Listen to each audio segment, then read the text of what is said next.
네, 안녕하세요. 신박사 인사드리겠습니다. 2022년 7월 7일 신박사의 장마감 복귀 방송 하도록 하겠습니다. 오늘은 뭐 바이오 쪽에 큰 이슈가 있죠. 예, 제목에도 달았지만 머크가 이제 ADC 그 기술의 이제 선두주자 시젠이라는 회사에 인수 타진을 한다는 소식인데요. 이런 부분 때문에 이제 오늘 바이오 업종이 굉장히 좋았는데 미국 시장에서도 최근 보면 이제 바이오 업종의 흐름이 시장보다 굉장히 좀 강한 어떤 흐름을 보이고 있습니다. 그래서 지금 같은 시기에는 어떻게 보면 이제 경기 침체라든지 이런 부분들은 바이오 업종과는 좀 무관하고 또 국제금리가 최근에 좀 떨어지는 뭐 경기 침체 우려 때문에 이제 그런 부분 발생하는데 오히려 이제 바이오 업종에는 우호적인 어떤 환경을 좀 만드는 것 같아요. 그래서 되려 이제 지금 구간은 바이오 업종으로 좀 돌파할 수 있는 그런 투자 전략도 세울 수 있을 것 같고요. 오늘 국내 이제 주요 기업들 실적 발표가 있었습니다. 잠정 실적 발표긴 한데 매출은 이제 환율 효과로 좀 괜찮게 나오긴 했는데 이익단은 굉장히 안 좋았죠. 어떻게 보면 이익단이 좀 중요할 수 있는 문제인데 지금 여러 가지 어떤 대외적인 여건, 원자재가 상승이라든지 인플레이션 뭐 이런 부분들이 작용하면서 이익단으로는 컨센을 좀 하회하는 그런 모습들이 좀 전개됐던 것 같아요. 그래서 그런 내용들까지 같이 정리해보면서 오늘 시장은 좀 좋았는데 한번 어떤 내용인지 보도록 하겠습니다. 그래서 지수부터 한번 체크해보도록 하죠. 오늘 코스피 지수 1.8% 강세, 코스닥도 거의 8% 강세. 거대금은 이제 늘진 않았습니다. 그래서 상승에 큰 의미를 부여하기는 좀 아직은 어렵고, 상승 종목 수가 거래소가 700여 종목, 코스닥이 1200여 종목, 압도적인 어떤 상승 종목 수고요. 오늘 수급도 코스피 쪽에서 외국인은 1400 플러스, 기관도 3100억 플러스 해서 수급 구도도 나쁘진 않았고, 뭐 여러 가지가 이제 오늘은 전체적으로 좀 좋은 어떤 기조의 어떤 흐름을 좀 보여줬던 것 같습니다. 코스닥은 외국인이 조금 팔긴 했지만 기관은 순매수, 또 선물시장에서 외국인이 4,400계약 정도 순매수했습니다. 오늘 고객예수금 쪽은 조금 줄었네요. 54조 정도. 신용융자는 뭐 비슷한 수준 17조 유지하고 있고, 해외 증시 한번 볼까요? 어제 미국 증시는 FMC 의사록 발표됐는데 뭐 큰 변동사항은 없었죠. 뭐 50bp 그 다음에 75bp 정도 인상할 것이다. 그리고 인플레 잡을 때까지 긴축 금리 인상 기조 유지할 것이다. 뭐 이렇게 얘기한 거 뭐 특별한 건 없었고요. 어쨌든 강보합으로 마감했습니다. 어제 미국 증시는 강보합 3대 지수 모두, 그리고 오늘 아시아권 증시는 니케이 증시 1.4% 강세, 대만이 좀 강했죠. 2.5% 낙폭이 굉장히 컸는데 어쨌든 뭐 오늘 대만 증시가 2.5% 강세로 좀 돌려세우는 형태가 나왔고, 상해 증시, 홍콩은 보합 정도. 한국 증시가 상대적으로 좀 강했네요. 1.8% 강세 마감을 좀 해주면서 좋은 모습이고, 최근에 이제 아시아 증시가 유럽 증시가 별로 안 좋았죠. 특히나 이제 유로 스톡스 지수를 보면 오히려 이제 저점을 낮췄어요. 최근에 보시면 그렇죠. 전 저점을 깨버렸잖아요. 이건 굉장히 좀 약세를 보이고 있다는 건데, 에너지 비용 상승이 지금 뭐 독일 경제 비롯해서 유럽 경제 좀 안 좋은 국면을 좀 강하게 좀 만들고 있는 것 같습니다. 그래서 그 부분이 아시아 이제 유럽의 증시를 좀 안 좋게 만들고 있는 것 같고, 나스닥하고 비교해 보면 나스닥은 최근에 보시면 저점을 높였잖아요. 그러니까 상대적으로 좀 강한 흐름을 나스닥이 좀 보여줬고, 최근에 이제 유로화가 이제 계속 이렇게 올라가는 게 약세지 않습니까? 그래서 유럽의 경제가 리오픈을 기점으로 좀 관광 산업도 활성화될 걸로 기대했는데, 이 전쟁 터지고 뭐 이제 인플레 때문에 뭐 소비가 좀 둔화되고, 당연히 뭐 여유 있어야 여행도 뭐 더 오래 있고 더 많이 쓰고 할 텐데, 물가가 오르다 보니까 그 부분도 좀 좋지 않은 영향을 좀 줬던 것 같습니다. 그래서 유럽의 어떤 경제가 상대로 뭐 최근에 좀 좋진 않다, 미국보다. 그게 나타나고 있고, 반면에 이제 침체 우려 때문에 뭐 금리가 좀 빠졌지 않습니까? 금리가 빠진 부분이 오히려 이 바이오 기업들, 나스닥 생명공학 지수를 이렇게 좀 올리는 형태가 되고 있죠. 시장보다 훨씬 강한 어떤, 한국 증시에서도 지금 최근에 바이오 업종이 지수보다 강한 어떤 흐름을 보이는 거는 여기에 좀 연동됐다 볼 수 있을 것 같고요. 경기 침체랑 상관없는 업종이다 보니까 금리에 이제 민감도를 가지잖아요. 그래서 되려 이제 국채 금리가 빠지니까 뭐 침체고 뭐고 상관없다는 식으로 바이오 업종은 되려 올라가는 형태가 전개됐던 거죠. 그래서 10년물 국채금리가 이렇게 뚝 빠진 부분이 바이오 업종에는 훈풍을 좀 가져다 주고 있고 수급이 좀 그쪽으로 도는 형태가 되고 있다. 유가는 최근에 좀 떨어지는 추이를 좀 보이고 있고 그렇다고 언선에서는 좀 멈출 것 같아요. 그래서 너무 이제 막 급작스럽게 빠지는 형태가 되진 않을 것 같고 침체 우려죠. 침체 우려에 의한 이제 약세 흐름을 좀 보이는 구간 같습니다. 어쨌든 전체적인 뭐 아시아 증시 좋았고요. 한국 증시도 오늘 좋았고 뭐 주요 기업들이 이제 실적 발표가 이제 오늘 있었죠. 그 부분도 한번 체크해 볼 텐데요. 이따가 간략하게 체크해 보겠지만 삼성전자가 3% 오늘 상승했는데 사실 뭐 매출은 뭐 환율 효과로 이제 크게 이제 올랐고 또 이제 영업이익도 이제 그 흐름에 이제 환율 효과를 좀 올렸는데요. 하반기에 대한 부담이 좀 있죠. 경기에 대한 부분. 그래서 그런 부분들이 조금 부담을 줄 것 같긴 한데 이게 이제 그런 것들이 어느 정도 좀 주가에 반영된 건지 이렇게 하락하는 과정 속에서 오늘은 좀 반격하는 수급과 흐름이 전개됐습니다. 기관 외국인들 쌍그레 순매수했고 3% 급등하는 모습들 보여줬고요. LG엔솔이 오늘 실적 발표했는데 뭐 플러스긴 하지만 시장 전체적으로 좀 좋지는 않았죠. 특히나 이제 이익단으로 굉장히 좋지가 않았어요. 이제 전년보다 이제 73%나 줄어들었거든요. 영업이익이. 그래서 코로나 봉쇄, 중국 코로나 봉쇄 원가 상승 영향. 그래서 하반기에는 좀 개선될 수 있다. 주요 완성차 고객사의 판매량 증가로 실적이 뭐 개선될 수 있다는 전망을 하고 있긴 하지만 어쨌든 2분기 실적은 굉장히 좀 좋지 않게 나왔다. 근데 주가의 어떤 반응은 뭐 그렇게까지는 크진 않았던 것 같아요. 그래서 이 부분은 좀 일시적인 요인으로 시장에서는 받아들였다고 좀 인식될 수 있는 부분 같고요. 특히나 작년 2분기 실적은 라이선스 대가 및 합의금, 충당금 이런 일회성 항목이 반영되면서 너무 이제 컸던 거죠. 기저가 크다 보니까 이번에 전년비 따지니까 굉장히 좀 줄어든 것 같이 보이지만 사실상 2분기 매출은 뭐 이런 일회성 요인을 제외한다면 전년 동기 대비 9,300억 정도 증가한 셈이고 영업이익은 500억 정도 줄어드는데 그친 수준이다. 이렇게 좀 이제 분석을 해내고 있고요. 어차피 이제 이 배터리는 뭐 수요보다 공급이 부족합니다. 특히나 이제 LG 에너지 솔루션이 미국 공장에 대한 재검토 소식이 우리가 이제 그냥 직관적으로 듣기에는 아예 악재네 하는 식으로 받아들일 수 있지만 그걸 돌려가지고 좀 생각해 본다면 배터리는 이제 앞으로 수년간 쇼티지인데 그렇게 되면 더 이 배터리 회사들의 어떤 협상력이라든지 또 가격 인상 요인들 이런 어떤 부분은 더 강화될 거거든요.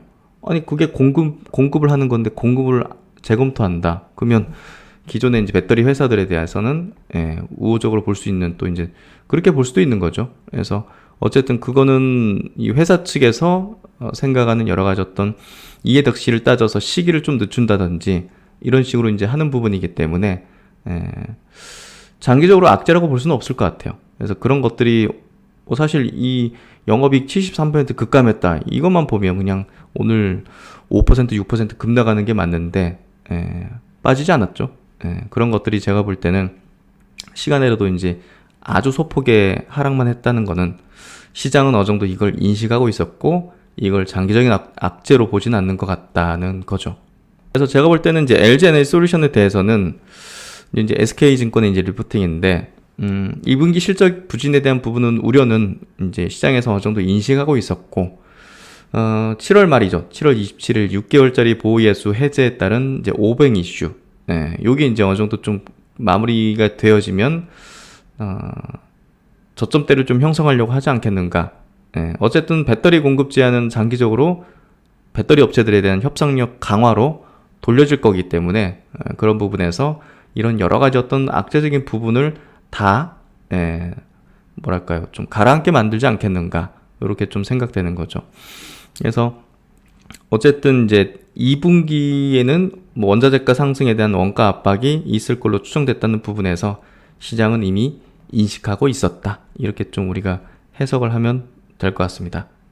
그래서 LG 엔솔의 이제 실적 예측치 좀 볼게요. 내년도에 28조 매출에 영업이익은 1.7조, 퍼밸류 단으로는 54배, 내후년에는 38조 원의 매출 증가 폭이 굉장히 커지죠. 예, 선형적인 게 아니라 이제 이렇게 이제 2차 함수식으로 이제 굉장히 급증합니다. 시간이 갈수록. 그래서 결국은 밸류에이션의 어떤 그 정상화라든지 하락도 굉장히 가파르게 전개될 거라 보여지고요.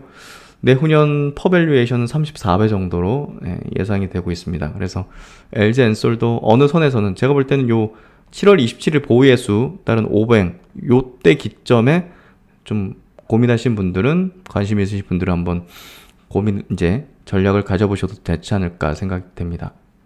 그리고 이제 LG전자 같은 경우는 이제 오늘 실적 발표가 좀 좋지는 않았는데 뭐 그럼에도 불구하고 이제 올랐죠. 3% 올랐는데 전장 부분에서 처음으로 이제 흑자 전환을 했습니다.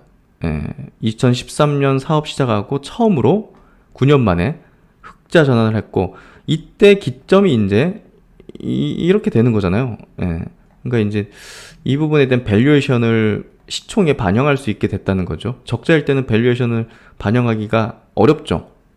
근데 흑자로 돌아서기 시작하면 급격하게 밸류에이션을 높여줄 수 있다는 부분도 우리가 한번 고려해볼 필요가 있을 것 같고요. 가전 쪽 뭐 안 좋을 거는 좀 예상할 수밖에 없죠. 우리가 코로나 특수를 맞았었기 때문에 지금 뭐 가전제품 파는 데 가보면 이제 사람들 별로 없는 게 그런 부분인 것 같아요. 그래서 어쨌든 TV 부분은 이제 수익성 하락 그리고 실적적인 부분이 둔화되고 있는 게 뚜렷하게 나오고 있는 것 같고요. 그리고 이제 전장 쪽은 흑자 전환 내지는 가파르게 이제 실적이 올라가는 그런 구간이 되고 있고 특히나 이제 하반기 차량용 반도체도 공급 부족에서 조금 완화되기 시작하고 있죠. 그래서 자동차 OEM 업체들이 또 가동률도 빠르게 회복하는 부분이 전장 부분의 수익성 부분이 굉장히 빠르게 올라올 수 있다는 부분도 하반기에는 또 밸류에이션 상향 요인이 될 것 같아요. 전장 쪽에 대한 수주 잔고가 굉장히 높네요. 67조 수준입니다. 그래서 LG전자는 이제 앞으로는 좀 가전에 대한 어떤 이미지를 벗어내면서 전장 쪽을 좀 부각시키고 LG 마그나 쪽에 대한 포인트를 좀 가져보는 게 필요할 것 같고요. 거의 뭐 대부분 내려온 게 아닌가 싶은 어떤 최근의 어떤 흐름인 것 같습니다. 어쨌든 이번 실적이 뭐 안 좋게 나오긴 했지만 자세히 뜯어보면 오히려 이제 우호적일 수 있다 이렇게 좀 볼 수도 있을 것 같아요. 그래서 오늘 실적적인 부분 이렇게 좀 주요 기업들 삼성전자, LG전자, LG엔솔 이제 실적이 나왔는데요. 시장 반응은 그렇게 좀 뭐 안 좋게 반응하지는 않았던 것 같고 어느 정도 반영을 하고 있었다는 그런 느낌입니다. 오늘 삼성바이오도 2% 상승했고 셀트리온도 플러스 마감 그리고 SDI, LG화학도 3%대 강세해서 오늘 뭐 전체적으로 굉장히 좋았고 코로나 확진자가 다시 좀 증가한다는 소식 때문에 뭐 SK바이오사이언스 같은 또 코로나 백신 기업들 굉장히 세게 이제 올리네요. 그리고 코스닥에서는 오늘 시젠도 거의 10% 급등. 코로나 확진자가 이거 좀 다시 증가하는 거 아닌가? 휴가 시즌 또 이제 휴가 가을 넘어가고 또 명절 추석 시즌 이렇게 넘어가는 게 아닌가 이런 우려를 좀 낳게 하는 것 같아요. 그래서 오늘 바이오 업종 전체적으로 좋았고 다 좋았습니다. 반도체 2차 전지 해서 전체적으로 좋았고 수급도 오늘 좋았던 것 같고요. 그래서 모처럼 오늘 뭐 외국인 기관 동시 순매수도 삼성전자가 이제 2,500억 정도 동시 순매수가 좀 들어오면서 1등이 됐네요. 삼성에스의 LG화학, 두산 에너빌러티도 수급이 좋았던 흐름. 삼성바이오로직스, 현대차 그룹이 올해 뭐 역대급의 이제 이익을 또 창출할 걸로 전망이 되고 있죠. 코스닥 넘어가서 오늘 바이오 기업이 좀 많은 편입니다. HLB도 HK 이노엔, 네이처셀, 시젠 이런 기업들 수급이 좀 좋았고 어쨌든 오늘 바이오 섹터가 좀 수급상으로도 좋은 어떤 흐름을 냈던 것 같네요. 오늘 종목은 여기까지 보도록 하겠습니다.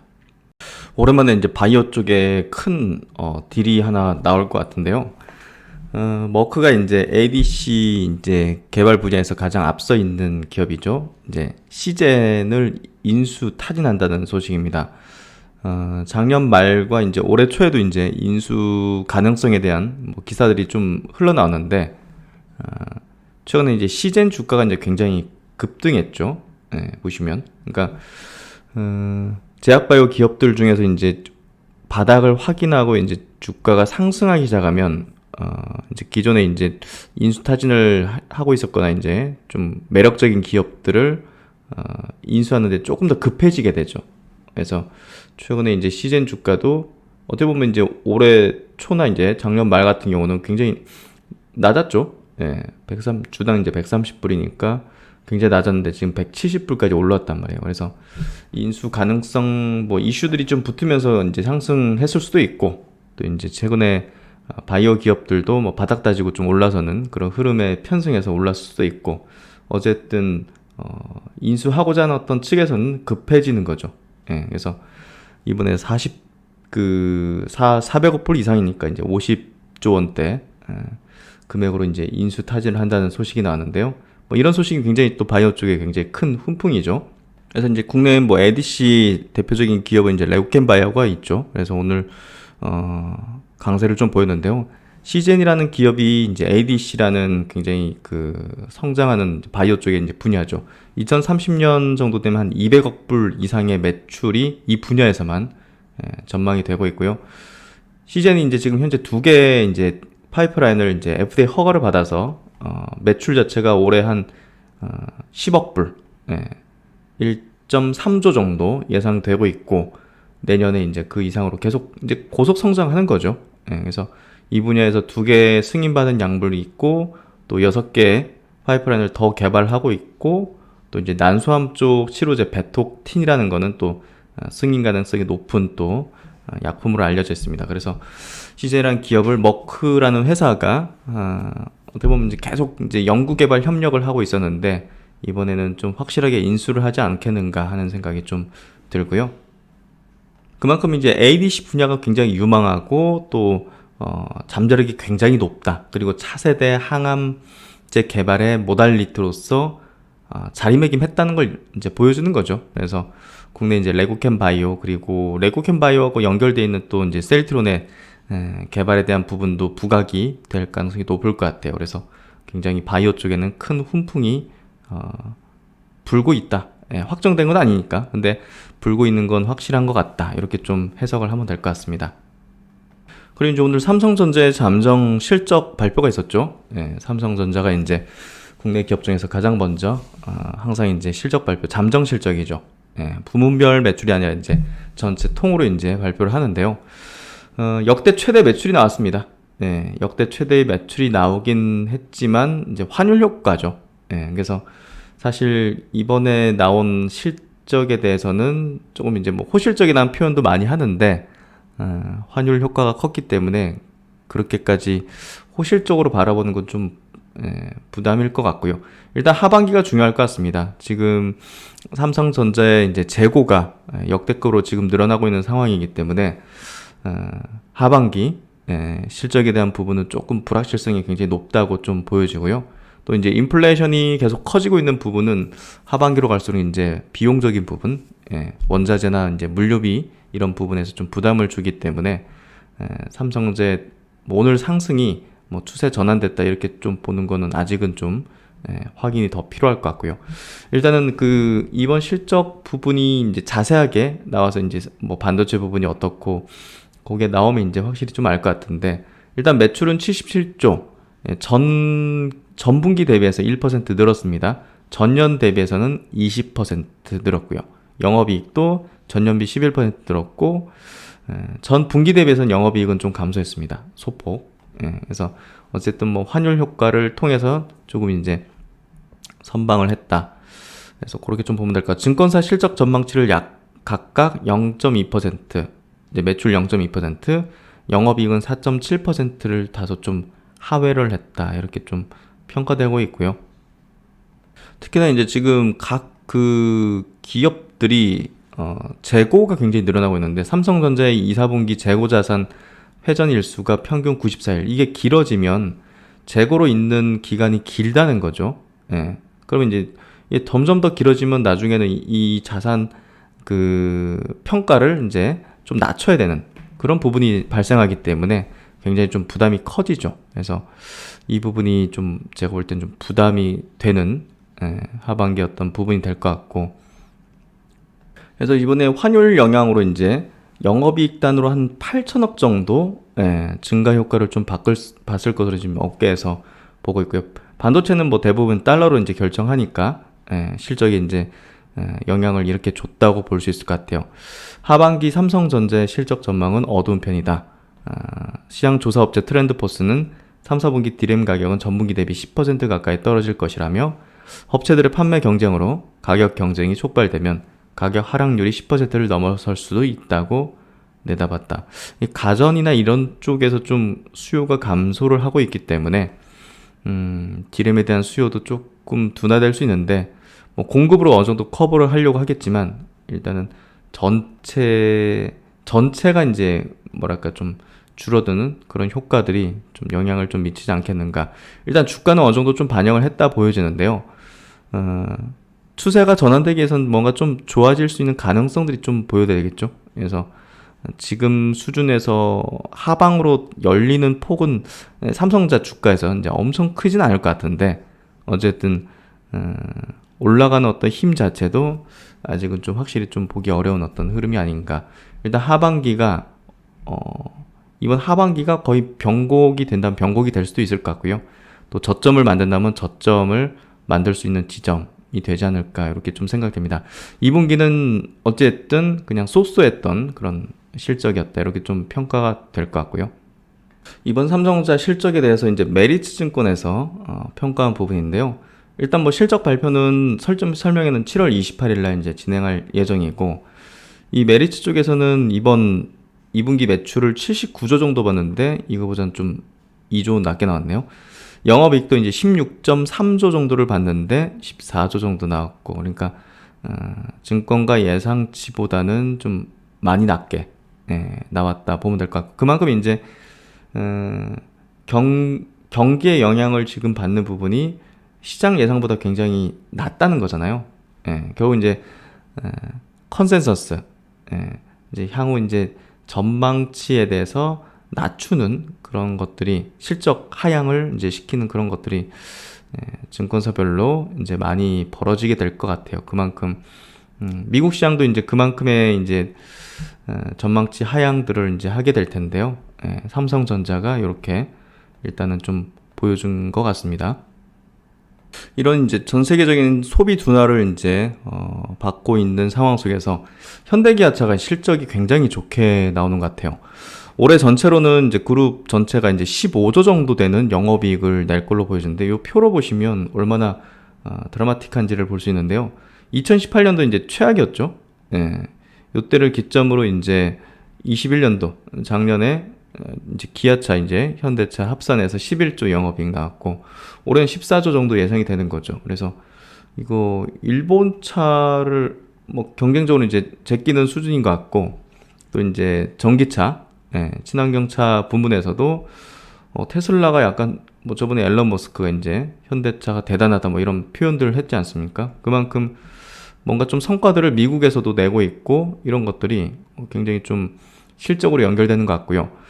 지금 다른 뭐 소비재 기업들의 어떤 재고가 굉장히 늘어나는데 현대기아차는 지금 재고가 1개월 수준, 완성차 업계 통용되는 적정 재고 수준이 3, 4개월치인데 지금 현대기아차는 만들자마자 팔리는 뭐 이 평균보다 훨씬 낮은 수준의 재고잖아요 지금. 그래서 현대기아차가 상대적으로 굉장히 호황을 좀 누리고 있다 이렇게 좀 볼 수 있을 것 같고요. 전기차가 이제 테슬라하고 1위 경쟁을 하고 있다는 어떤 내용인데요. 제네시스와 SUV를 앞세워서 수익성을 확보한 현대차 기아는 전기차 경쟁에서도 앞서 나가고 있다. 아이오닉 5 그리고 EV6는 올해 5월까지 21,467대. 와. 테슬라를 제외한 모든 브랜드 전기차를 앞섰다. 현대차 그룹은 테슬라가 10년 걸린 판매 수준을 몇 달 만에 이뤄냈다. 일론 머스크에게는 미안하지만 현대차가 조용히 전기차 시장을 지배 중이다고 이렇게 보도를 했네요. 그래서 어쨌든 지금 현대 기아차의 어떤 퍼포먼스가 굉장히 글로벌 시장에서 좋게 나오고 있고 경기 둔화 우려에도 여전히 상당히 좋은 어떤 실적을 인정받고 있다고 합니다. 2012년도 차화정 랠리 때가 이제 엄청났잖아요. 20대를 뛰어넘는 최대 영업이익을 이제 기대해 볼 수 있다. 이번 2분기를 포함해서 이제 올해 온기에 대해서도 그렇게 좀 바라볼 수 있다고 좀 보고 있습니다. 그만큼 현대 기아차에 대한 기대는 올해 계속 좋지 않겠는가 생각이 좀 됩니다.